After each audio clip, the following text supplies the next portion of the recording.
IPL 2025ஆம் ஆண்டு சீசனுக்கான mega ஏலம் Saudi அரேபியாவில் தற்போது விறுவிறுப்பாக தொடங்கி நடைபெற்று வருகிறது.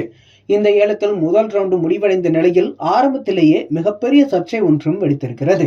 இந்த மெகா ஏலத்தை மல்லிகா சாகர் என்ற பெண் நடத்தி வருகிறார். கடந்த முறை நடைபெற்ற மினி ஏலத்தில் இவர் சிறப்பாக செயல்பட்டார் என்பதால் மீண்டும் அவருக்கு மெகா ஏலத்தில் வாய்ப்பு கிடைத்தது. இந்த சூழலில் மல்லிகா சாகர் செய்த ஒரு தவறால் குஜராத் அணி கூடுதலாக பணத்தை இழந்தது. ஏலத்தின் முதல் சுற்றில் இங்கிலாந்து அணியின் அதிரடி வீரர் ஜாஸ் பட்லர் பெயர் மேடைக்கு வந்தது. அப்போது ஜாஸ் பட்லரை எடுக்க ராஜஸ்தான் மற்றும் குஜராத் அணிகள் கடுமையாக போராடின. இரு அணிகளும் ஒருவரை ஒருவர் சலிக்காமல் விலை கேட்டு வந்தன.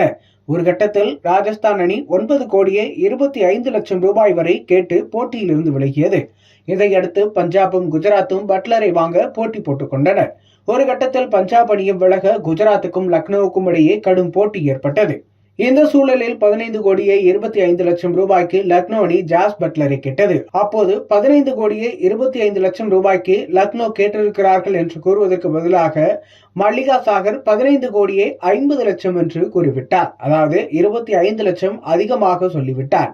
இதனால் குஜராத் அணி அடுத்த தொகையாக 15,75,00,000 ரூபாய்க்கு கேட்டு அவரை ஏலத்திலும் எடுத்துவிட்டது.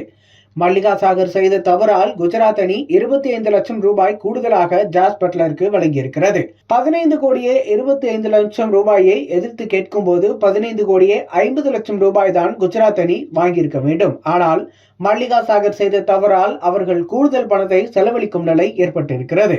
இது தற்போது சர்ச்சையை ஏற்படுத்தியிருக்கிறது. இந்த தவறை BCCI பின்னர் திருத்திக் கொள்ளுமா என்றும் எதிர்பார்க்கப்படுகிறது.